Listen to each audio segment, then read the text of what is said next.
ustozlarni nazaridan qolishlik insonni, talab ilmni xor qiladi degan narsani aniq bilasan. O'shuning uchun ustozga hech qachon tikka qaramaysan, ustozni norozi qilmaysan.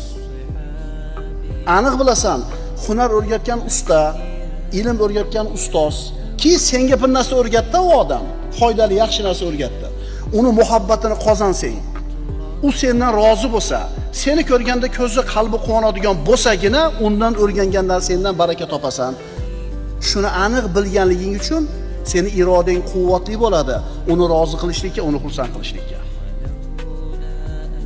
Bir gunohni tark qilishingiz uchun odamlar tark qila olmayotganda, bir savobli amalni doimiy suratda qilishligingiz uchun odamlar qila olmayotganda, sizga mustahkam iroda kerak.